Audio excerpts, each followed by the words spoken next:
Sri, hari ini saya nak tanyakan beberapa soalan berkenaan dengan politik kita. Dan baru-baru ni kita melihat satu government baru ataupun satu kerajaan baru telah dibentuk, dan setengah masyarakat memanggil kerajaan ini adalah kerajaan backdoor government. Dan Datuk Seri juga ada menyebut di dalam buku Datuk Seri sendiri, jika saya boleh quote di muka surat 69 di dalam buku Rapera ini, Datuk Seri membincangkan tentang I'm a party man. It's our Malaysian melody that we love to say things that we do not fully understand. As I often say, thinking is not a trait taught by our education system. What does a party man mean? Does that mean once we are party man, we stop being fathers, mothers, citizens, Muslim, Hindus, Christian, humans, males, females, etc., which is paramount and takes precedence being a party man or a citizen? Baru-baru ni kita melihat pergolakan politik ini melibatkan pihak-pihak ataupun MP lompat parti, dan kita lihat keputusan ini dibuat tanpa memikirkan ataupun tanpa mengambil kira apa rakyat jelata memilih. Boleh Datuk Seri komen sikit berkenaan dengan perkara tersebut? Okey. Nah, pertama sekali kita lihat kepada perkara apa yang berlaku baru-baru ini, ya. Seperti mana yang saudara Fudil mengatakan tadi, terdapatnya beberapa ahli politik yang lompat parti. Okey. Jadi kita lihat kepada keadaan di Malaysia ini, apabila ada wakil-wakil rakyat yang melompat parti, ada pihak-pihak rakyat-rakyat yang akan marah terhadap perkara yang berlaku ini. Saya percayalah mungkin mereka marah sebabnya ialah mereka rasakan mereka telah mengundi satu ahli politik itu daripada satu parti. Dan lepas menjadi member parlimen, kenapa dia lompat? Itu dia marah. Kita kena pergi sebalik kemarahan itu. Saya lihat kepada sistem politik di Malaysia ini, tidak ada anti-hopping laws. Maksudnya tidak ada sebarang undang-undang yang menahan mana-mana ahli politik daripada tukar-tukar parti selepas menang. Itu satu perkara yang rakyat kena faham. Jadi jika sebenarnya rakyat di Malaysia ini tidak mahu berlakunya ahli-ahli politik lompat parti selepas mereka menjadi wakil rakyat, maka rakyat harus melalui wakil-wakil rakyat mereka, melalui civil society dan sebagainya, haruslah minta supaya wujudnya satu undang-undang yang menahan ahli-ahli politik daripada lompat parti. Jadi itu caranya yang kita dapat menahan ahli-ahli politik daripada lompat parti. Dan dalam soal sedemikian banyak perbincangan-perbincangan yang akan timbul. Adakah itu perkara yang kita mahu? Adakah itu satu perkara yang bagus? Adakah undang-undang yang menahan mana-mana ahli politik daripada melompat parti satu undang-undang yang bagus dan sebagainya? Itu perbincangan yang satu lagi. Benar. Di situ Datuk Seri ada mengatakan tentang rakyat itu sendiri, ya. Ada juga setengah pihak yang memberikan komen, so to speak, bahawa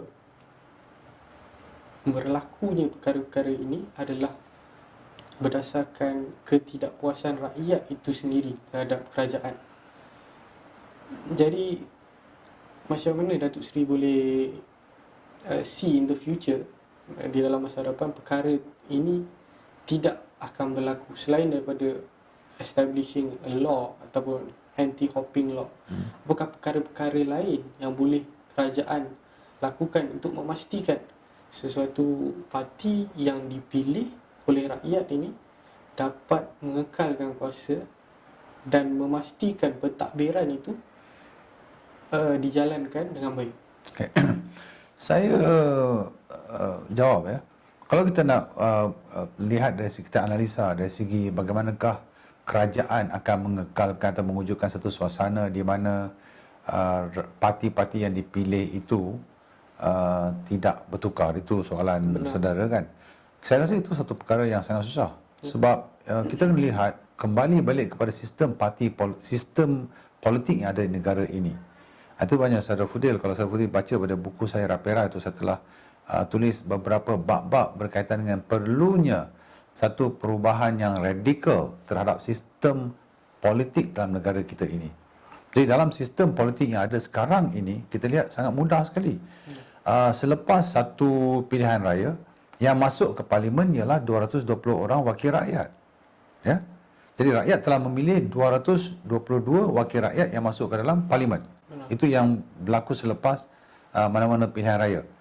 Dan rakyat merasakan, ataupun pihak-pihak tertentu merasakan, rakyat merasakan bahawa mereka telah memilih parti tertentu untuk menjadi kerajaan. Sebagai contoh, selepas PRU14, sebahagian besar rakyat merasakan bahawa mereka telah memilih Pakatan Harapan untuk menjadi kerajaan. Jadi kita lihat siapa yang menubuhkan kerajaan. Yang menubuhkan kerajaan ialah di antara kalangan 222 wakil rakyat. Bermakna kerajaan akan diwujudkan oleh majoriti wakil-wakil rakyat tersebut. Dan kalau kita lihat balik kepada sistem yang ada sekarang ini, perlembagaan kita memperuntukkan bahawa seorang daripada wakil rakyat, seorang daripada 222 wakil rakyat inilah yang akan jadi Perdana Menteri. Dan majoriti daripada wakil rakyat inilah yang akan mengemukakan nama calon Perdana Menteri kepada Yang di-Pertuan Agong. Jadi di situ kita dapati bahawa Yang di-Pertuan Agong pula yang akan menentukan sama ada orang yang dicalonkan ini akan mempunyai keyakinan majoriti daripada ahli-ahli wakil rakyat di parlimen.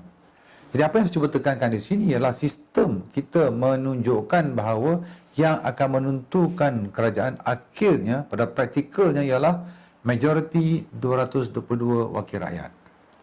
Jadi apa yang berlaku baru-baru ini? Apa yang berlaku baru-baru ini kita dapati bahawa selepas keluarnya kerajaan Parti Bersatu, Parti Bersatu daripada Pakatan Gabungan Pakatan Harapan. Begitu juga dengan beberapa wakil-wakil rakyat yang telah keluar daripada Pakatan Harapan. Itu soal kepartian di luar. Tetapi apa yang berlaku dalam Dewan Rakyat ialah wujud satu keadaan di mana Tun Dr. Mahathir Mohamad pada ketika itu telah hilang sokongan daripada majoriti wakil-wakil rakyat dalam parlimen. Dan yang kita dapati setakat ini ialah yang mendapat keyakinan majoriti daripada wakil-wakil rakyat di parlimen adalah Tan Sri Muhyiddin Yassin. Seperti mana yang diperkenankan oleh YDPA selepas beliau menjalankan tugas beliau di bawah perlembagaan. Jadi dia macam pincang seolah rakyat kata saya yang undi. Kan orang lain yang tentukan, tapi itu sistem yang kita ada sekarang. Faham ya? Faham. Berdasarkan apa yang saya faham Datuk Seri, kebarangkalian untuk sesuatu kerajaan dan secara spesifiknya kerajaan Malaysia itu sendiri jatuh atau membangun adalah bergantung kepada majoriti. Correct. Majoriti, dan saya percaya juga ada sistem yang mana kita majoriti ahli parlimen boleh membuat satu vote of no confidence. Betul.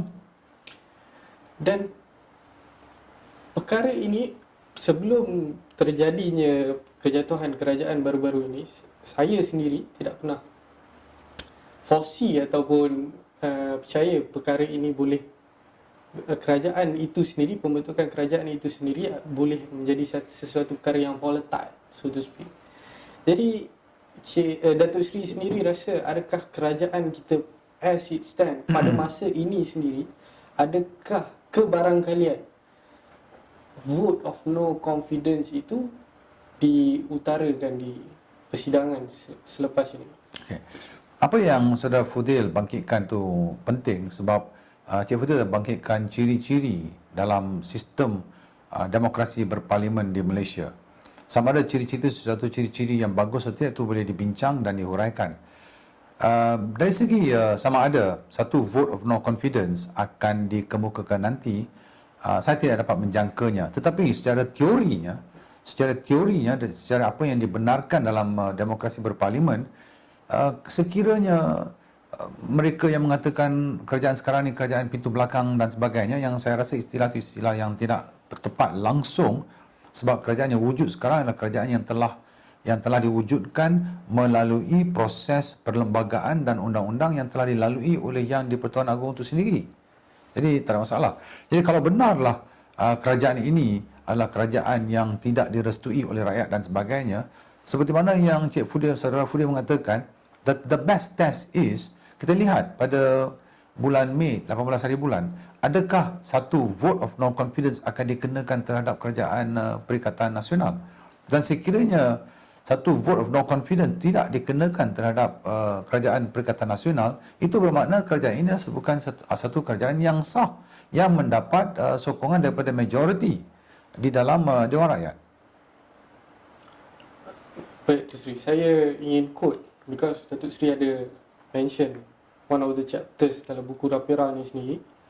Dan saya nak tanya berkenaan dengan topik itu sendiri, Datuk Seri, iaitu topik radical political reform. Dan this particular petikan ini telah dikarang oleh Datuk Seri mengikut tarikh di dalam buku ini pada Sunday, March 1st, 2009. Dan di sini dia bawa the first item pertama, iaitu any system is fine, it is the people that matters. Betul. Jadi saya ingin quote one of the sentence, salah satu kenyataan yang dibuat di dalam item nombor 1 ini sendiri, ya Datuk Seri, yang mana Datuk Seri katakan our current political system, dalam kurungan, based on the perception of so-called real politics, tutup kurungan, is either racial or religious based. Betul. Ini kenyataan ini dibuat pada tahun 2009. Kita sudah lebih kurang 11 tahun ke hadapan. Adakah perkara ini masih wujud lagi? Okay. Pada saya lah, malangnya saya mengatakan bahawa perkara yang sama masih wujud sampai sekarang. Sebab kalau kita lihat, kalau saya perhatikan perkembangan kefahaman politik di Malaysia. Masalah besar pada saya ialah, minta maaf sangat-sangat, saya dapati bahawa kematangan di kalangan rakyat tidak meningkat langsung. Seperti mana Saudara Fudir mengatakan, saya tulis itu 11 tahun yang lalu. Benar. Jadi kematangan di kalangan rakyat masih tidak meningkat, itu satu. Yang keduanya, yang saya lebih kecewa ialah peranan dan ungkapan dan aktiviti-aktiviti civil society. Saya mempunyai harapan yang besar terhadap civil society sebagai satu komponen masyarakat yang boleh membawa satu perubahan yang besar di Malaysia. Civil society. Dan di antara civil society itu ada yang mereka yang berpendidikan dan sebagainya. Jadi kita ada harapan yang besar. Tetapi saya lihat, sebagai contoh di bawah Pakatan Harapan 2 tahun yang lalu, saya kecewa dengan beberapa tindakan-tindakan oleh civil society. Kerana mereka ini terbawa-bawa dengan semangat kepartian. Civil society bagi saya, dia mesti bersikap neutral. Dia mesti sentiasa pro-rakyat. Jadi seperti mana yang saya mengatakan dari dulu, sistem itu, sistem apa pun, yang kalau kita kenakan sistem yang terbaik pun, jika kita masih mempunyai masyarakat atau negara kita yang tidak mempunyai budaya yang pentingkan nilai-nilai yang baik. Sebagai contoh, kita tidak ada nilai kemanusiaan, kita tidak ada nilai kejujuran, kita tidak ada nilai intellectual honesty, dan kita tidak ada nilai yang pentingkan kesejahteraan rakyat dan negara secara am. Kita tidak mempunyai nilai-nilai sedemikian. Tetapi kita dikawal dan dibendung oleh perkara-perkara seperti racism, seperti keagamaan yang ekstrim, yang memisahkan orang lain dan sebagainya. Jadi sampai bila-bila pun kita akan punya satu masalah yang besar. Jadi pada saya, kalau kita mahu negara kita ni maju, kalau kita nak sistem politik kita itu jadi satu sistem politik yang beretika, rakyat itu sendiri harus pandai menilai. Harus pandai menilai dari segi apa? Dari segi menilai fakta-fakta. Janganlah lemparkan tuduhan-tuduhan seperti kerajaan pintu belakang dan sebagainya. Ini tidak membantu. Ataupun even sebagai kata DAP itu racist, itu tak membantu. Jadi semua ini tidak membantu sesiapa pun. Apa yang akan membantu? Apa yang akan membantu ialah kita sendiri, rakyat itu sendiri kena mempertingkatkan kebolehan dia berfikir dan analisa secara berdasarkan fakta-fakta dan bukan emosi. Itu penting. Dan ini satu pasal mengatakan di sini, kalau kita mahu sistem politik yang baik, pandailah kita melantik, mengundi orang-orang politik yang mempunyai nilai-nilai yang tinggi. Adakah kita buat sedemikian? Di negara kita ada kita buat sedemikian?